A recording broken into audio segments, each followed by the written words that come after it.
We're continuing on in this series, Supernatural, where we're discussing the miracles of Jesus, and I love this series. I love them because, as adults, we forget a lot of times, that God does miracles every day, and there's miracle after miracle after miracle all throughout Scripture that we can go to, and we're just looking at the 44 miracles of Jesus, but I love them because they're inspiring, they give promise. And so, as we dig through these, I hope you're finding that as well, and they're perfect for kids because they're great stories.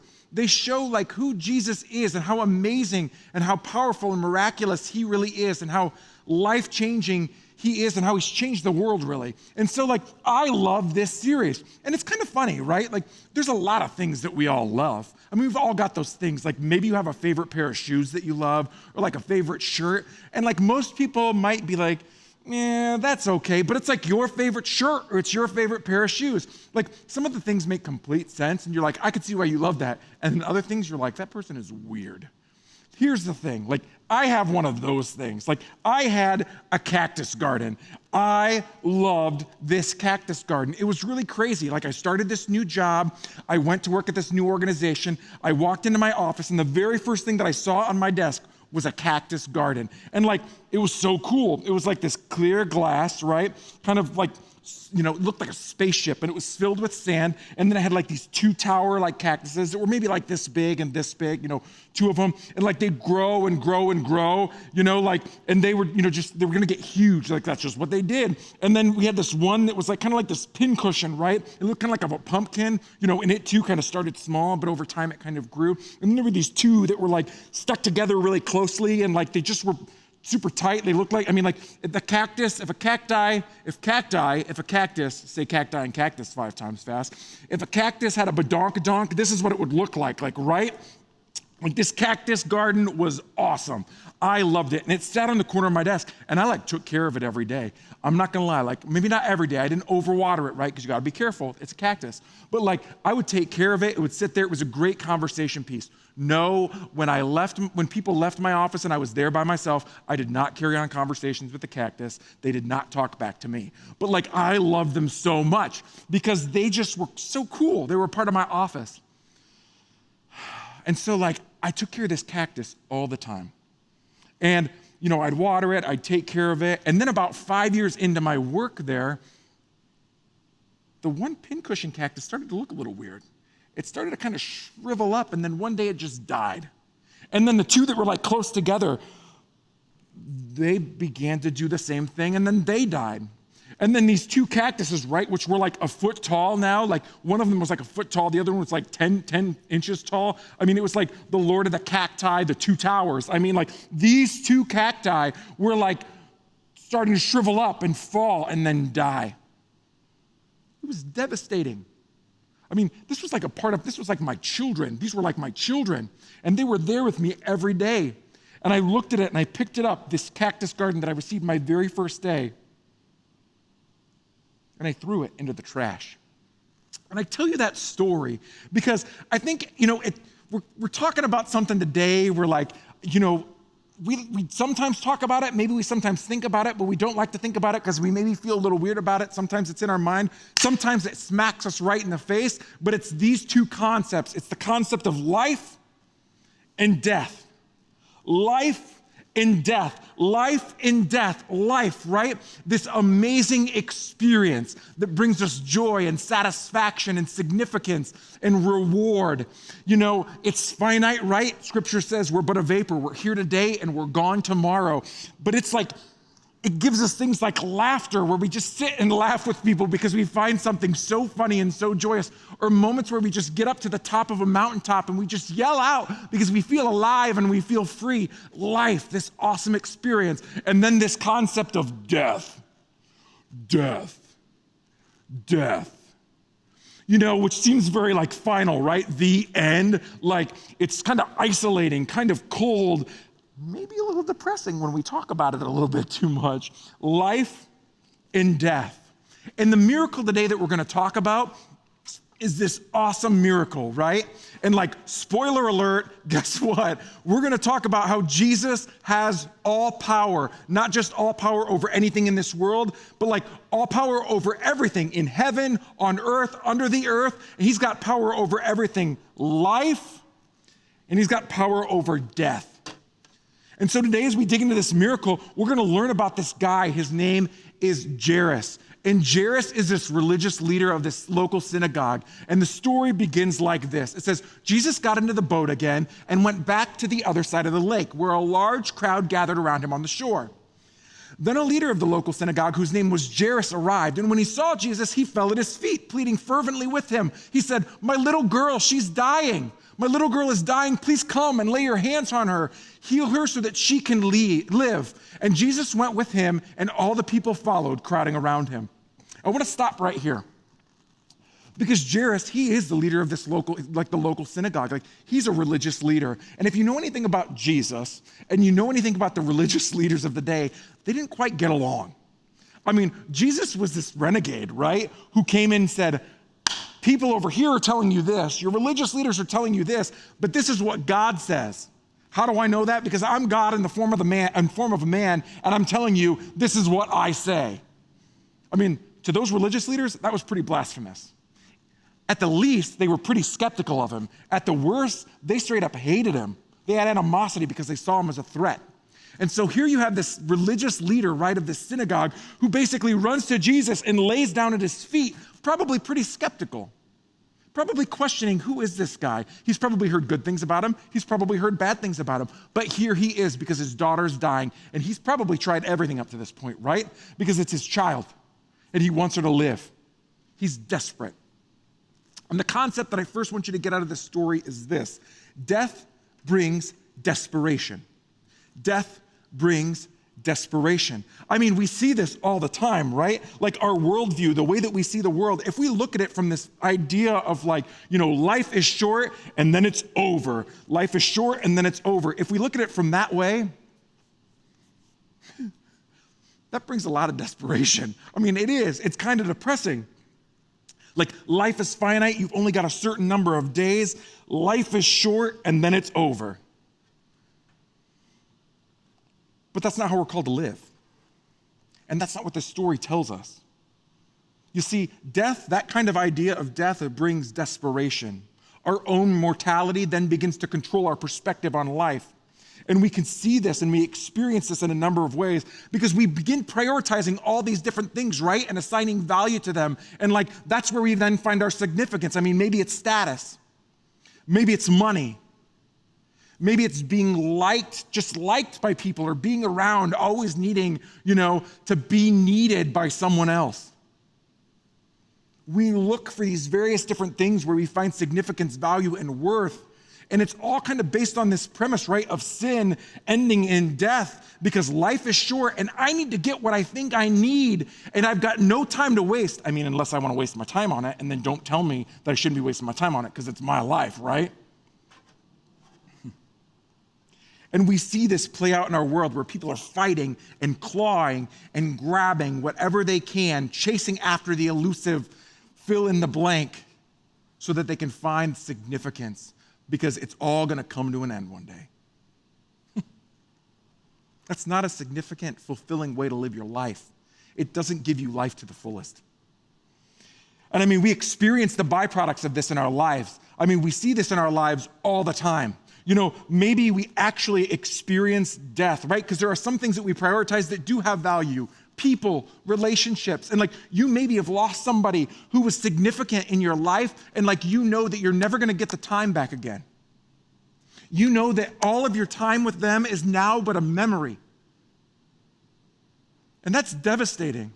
It leads you to despair at times.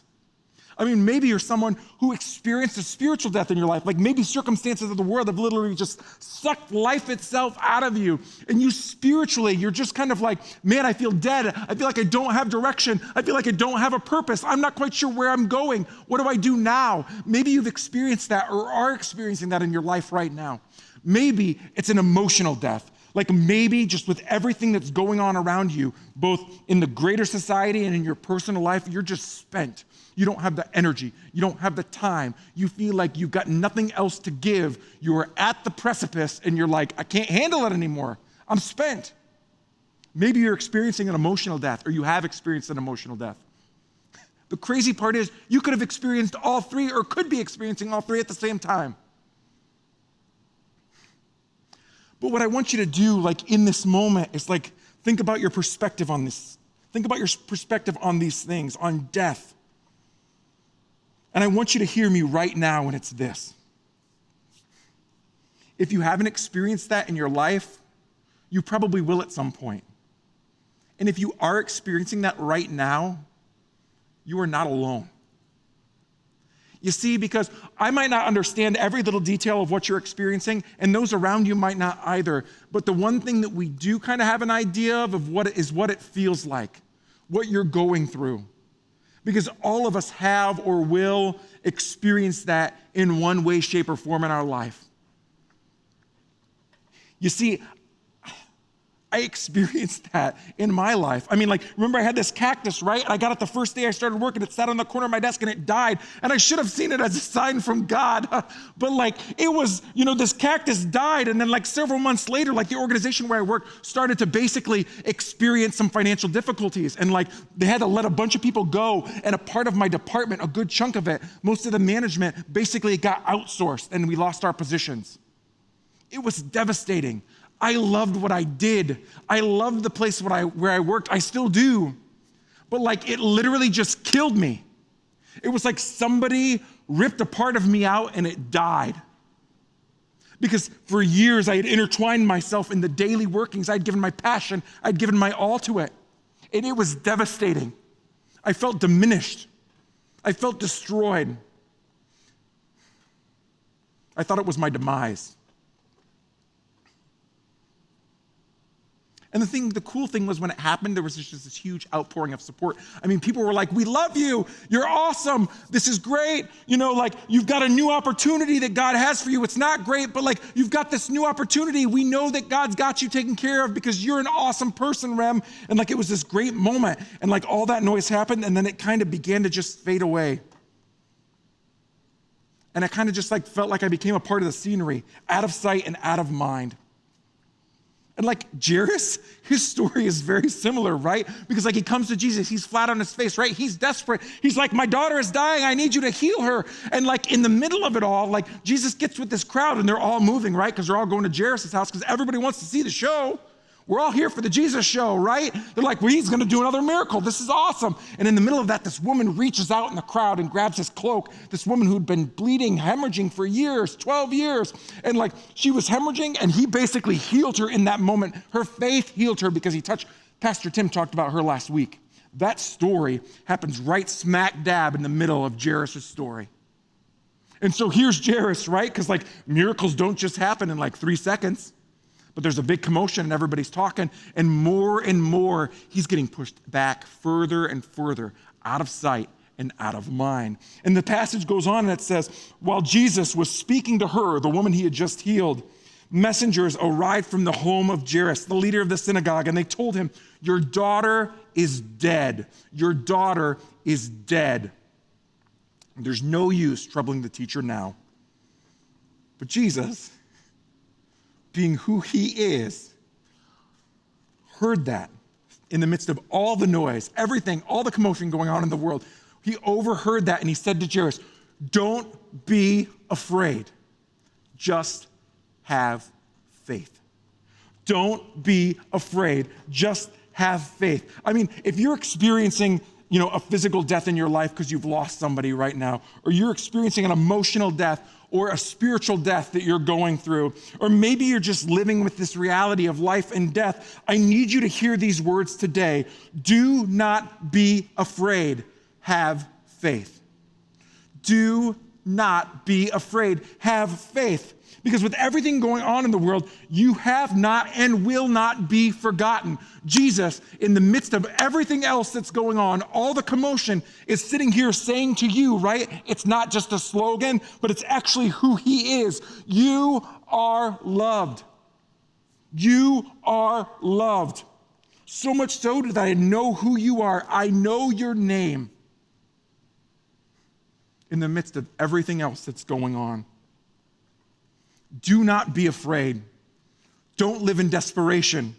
Have faith. The thing is, I know that can be tough.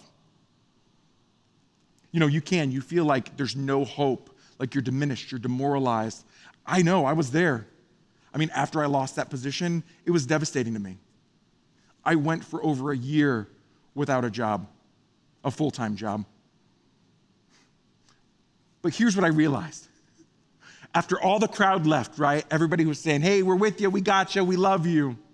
When I felt like I was kind of pushed to the sidelines, God placed people in my life to remind me to have faith. There's this person who literally has messaged me every day since that happened. This happened years ago. Like literally, he faithfully messages me every 7 to 10 days and says, Remington, I love you. I'm praying for you. I'm praying for your family. I'm praying for your ministry.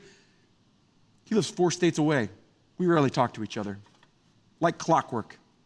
He's reaching out. There's a person who literally eats lunch with me every week and has eaten lunch with me pretty much every week since, who just encourages me, tells me that I'm loved, shows me that I'm loved, cares for me, reminds me that God has a purpose for me. Because it can be really easy to doubt that, right? When you've experienced death in your life. And then there's another person, right, who literally after this happened, he was like, why don't you come on a trip with me? We're going down to watch spring training. And he took the time to just sit and walk and talk with me about everything that was going on in my life. Reminding me that I had value and worth and that God had a plan for me. You see, the thing is, God is throwing people in your life and opportunities in your life that say, do not be afraid, just have faith. And I need you to hear that today. He's saying, I've got you. And we see this, right? We see this play out in Jairus' story. Jairus' story goes on like this. It says, then Jesus stopped the crowd. He stopped everybody, and he said he wouldn't let anybody else go with him except Peter, James, and John, his closest disciples. He's saying, Jairus, I see you. Everybody else, out. And when they came to the home of this synagogue leader, Jesus saw much commotion and weeping and wailing. This is what they did. Someone died, they made a commotion, singing, wailing, music, everything, until the person was buried because they wanted everybody to know that somebody had gone on. And he went inside and he asked, why all this commotion and weeping? He's saying, I'm God, I'm here. Why are you weeping? He said, this child isn't dead, she's only asleep. And the crowd laughed at him. They scoffed, they kind of mocked. They said, oh, whatever, she's dead. But he made them all leave. And he took the little girl's father and mother in with the 3 disciples into the room where the girl was laying. Holding her hand, he said to her, Talitha cum, which means, little girl, get up. And the girl, who was 12 years old, immediately stood up and walked around.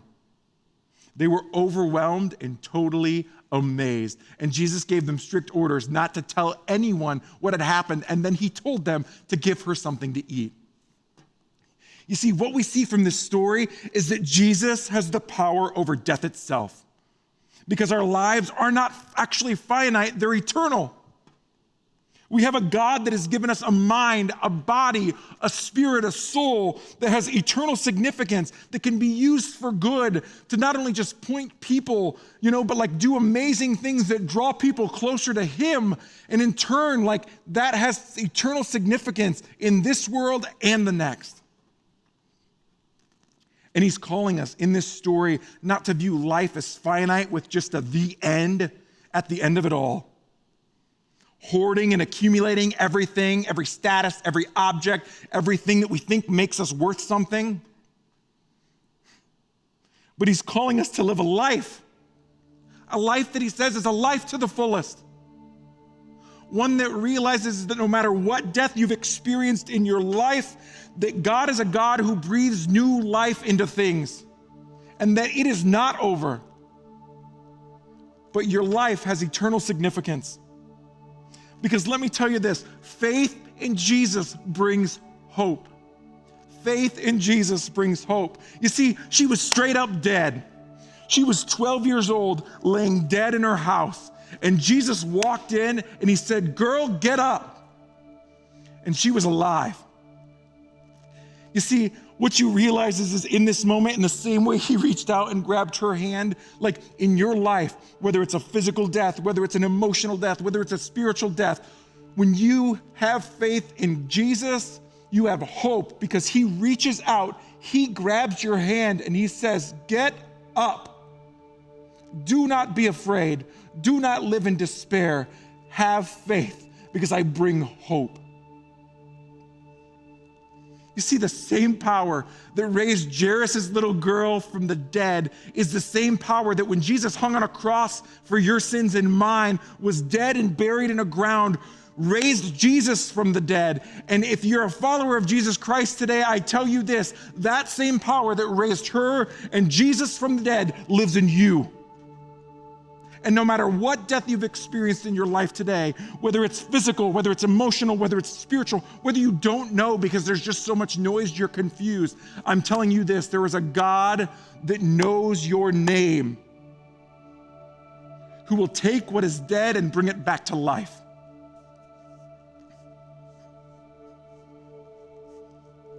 You see, it's not this life where the end is it, where you tally up everything that you've accumulated and that's how people judge you. But it's about a life that's lived to the fullest, with significance and value and worth. Not because of anything you've done, but because of everything He's done.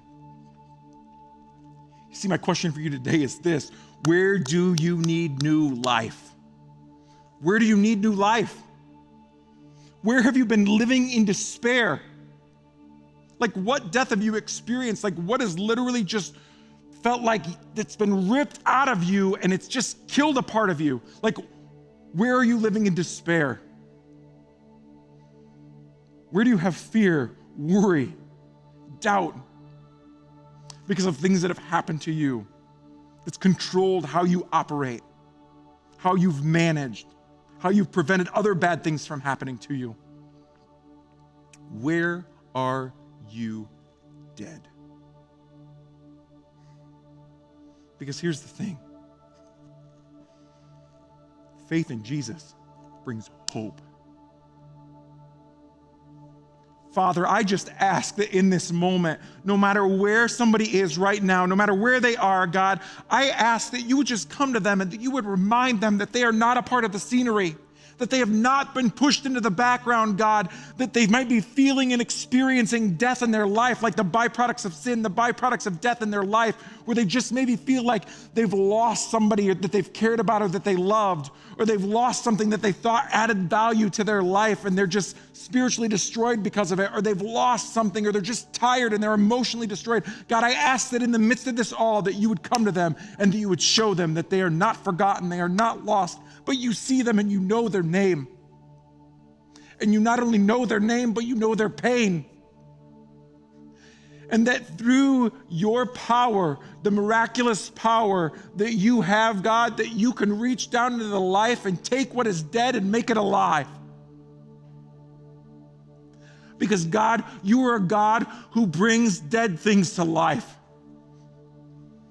Father, I ask that in this moment, wherever they are, that they would be willing to give what is dead up to you, that you would be able to come in and work through that, God, and that you would bring new life into their life. God, give them people who remind them to have faith, to know that they are not alone, but that God is not only with them, but they have others around them, God. And may we be a people, a movement of your people who surround each and every person with love, not so that it's just a slogan, but so that people know that they are not dead, but they can have life and life to the fullest.